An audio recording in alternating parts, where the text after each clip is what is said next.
Hey guys, Brent Hull Build Show coming to you today from Baton Rouge, Louisiana. I got an unbelievable house. Matt helped design all the nuts and bolts, and we did all the pretty millwork.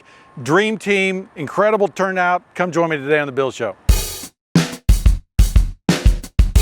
Okay guys, so we're in Baton Rouge. Great client had this wonderful house. Now, Ken Tate was an architect, very well-known architect.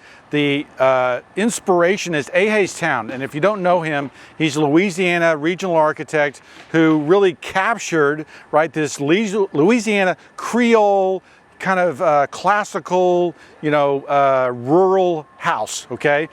So you have mixes of French things, you have mixes of colonial traditional things, and there's a bunch of great building traditions in this house that we're gonna see here. And the whole idea is that there was originally a main body of the house, which is this piece with the large columns that's gonna wrap all the way around. You'll see those same columns in the back, and then these pieces were added on. The homeowner was explaining, they would get here, they'd build the house, they'd put crops in the field, and as they made money, they'd add on to the house, right? So you're gonna see these parts and pieces. The materials are changing from brick to siding to stucco to slate roofs, which are putting on there. You'll notice that we've got a brick chimney on one side, we've got a stucco chimney on the other side, right? All these different stories happening. There's some incredible construction details. So let's go on the porch. I want to show you at least one. Okay, so one of the cool things about this house is these columns. Now, these are concrete columns, okay? They are cast in place, which is something that's incredible. And the homeowners explained, I was like, tell me how you made these. Because what you see as you look down that porch is you see that these columns have entasis, okay? Now, entasis is the thing where the base of the column is one and then it tapers up, okay? So that is a typical traditional detail that happens in the Roman and the Greek world. They discovered that putting entasis in the columns gives them more life, okay? Now, you can see down this line, what happened is he cast this base and then he cast the lower part. He makes all these molds, right? And so then he casts these things. The inside of it is, there's a tube and then there's a bunch of rebar inside. And then he pulls this up, and that little black spot that you see in the side of the column is where they were pouring the concrete in, and then they come in from over the top. But he makes all of these molds, okay, which are classical, beautiful molds. What an incredible construction detail, right? It just speaks to the strength of this house and this rural tradition.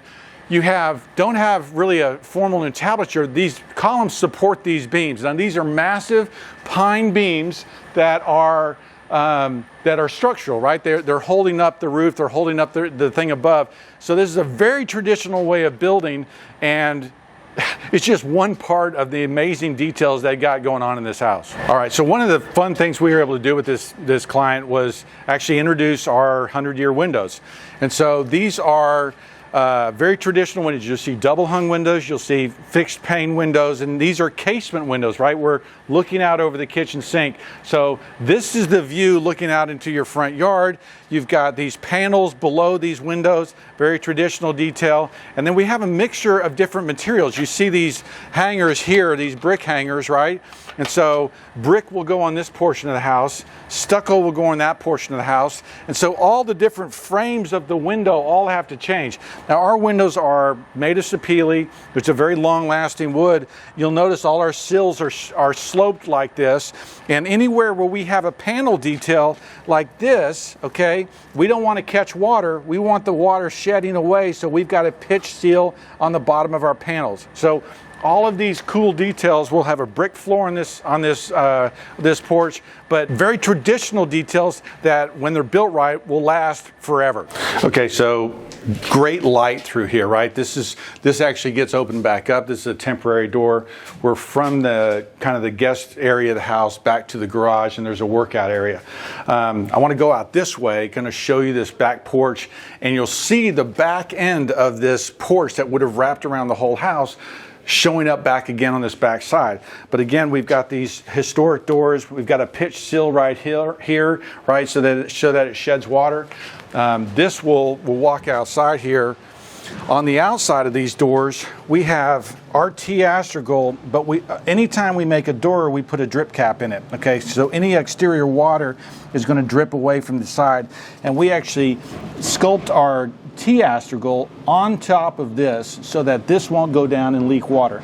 Now, all of these things are things we've learned from building it wrong, right? And so that kind of detail where the T-astragal catches the water on the drip cap and it sheds water away is kind of a trick from learning from the past and figuring out how to build it so it doesn't fall apart. That's a great detail. Now from the back side, right, you can see these appendages that have been added on. That's the master wing over there, and you're going to see different roof materials and shapes happen as the appendages get added on, right? You've got slate roof going on that master suite with that pretty arched door. And then you'll see kind of a grid pattern on that other ceiling. That is going to be like a cedar breather. It's not cedar breather, but it is a grid that's going to hold the cedar shingles off the roof so they get air movement underneath there. There's a great detail that this homeowner has come up with to allow it to breathe, but this mat material is going to help it keep the air moving underneath that cedar so that it lasts much longer. But you see these additions and these pieces that are added on. We're now on the back side, which looks very similar to the front side, right? Because originally you'd have had this porch that wraps all the way around the house, right? And as these appendages have been added on, porches have been closed in, right? So there's a real story here. There's a story to the style and the details of the house that really make it special. How do you build millwork that's going to last 100 years, right? How do you do things so that they last a long time? Wood is the big thing. We're doing everything out of sapele here. Sapele is an African mahogany type wood that's a very long-lasting wood. The other thing is you've got to find areas where water is going to catch. Okay, water is the enemy we're trying to solve here. So you'll see down here, even on this board and batten panel, right? We've got this sloped drip edge, because otherwise what happens is if it's just like this and that's sitting right there, water will sit there.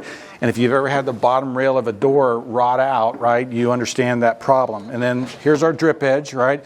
It's notched back so that it misses the stop on the jamb. You can see our edges here where it's stave core.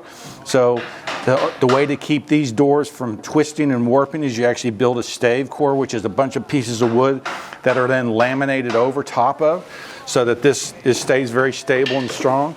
And then just traditional details, right? We've got single pane glass here. We're in Baton Rouge. We don't have a cold problem here, so single pane glass is a 1,000-year product, right? It never fails. It never is going to fog up and fall apart. Long lasting. You got to put in those long-lasting details if you're going to make it last forever. So not all of the windows are operable in this house, but in this wing are. There's nothing like, a well-made window that's going to last 100 years. These are, 1 3/4 inches thick. They have, the brass hardware. We have weights and pulleys in here, right? These are chain cords. We've got the weights in this weight pocket in here. We've got this weather stripping, right? So this weather stripping is a grooved weather stripping that will last forever. It's not a brush. It's not a bulb. It's not neoprene. It is metal. We've been restoring windows for 100 years. We find these things in buildings that are 100 years old, and we realize, hey, if we want our windows to last 100 years, here's what we need to do. So there are still tweaks and fixes that we're going to work on in this house. There are still some stops and some other catches that we're going to need to improve this, but so far this is a freaking awesome house, great details, and I haven't even gotten into the mechanical stuff. Matt's going to get into that in one of his videos, but this house is a rock star. So we're now standing on the back porch, right? We've got these same massive columns, which are so beautiful. You're now seeing that kind of master suite, just that little jewel box piece there. Our little finial we designed for them. We were able and lucky enough that this client hired us to do all the millwork and help design and figure things out based on historic precedent. So we've got rafter tails, the tongue and groove boards, doors and windows and moldings on the inside. It's just a lifetime type project with a client who really cares about getting the details right. We'll do more videos in this thing as it gets farther, but this is a awesome house, well designed, great details, and when it all comes together with that traditional base, you end up with something that's really magical. Be sure to follow me on Instagram and Facebook, Hull Millwork, Hull Homes. Sign up for the newsletter, and if you're watching on YouTube, hit the subscribe button. I'm Brent Hull. Thanks for watching.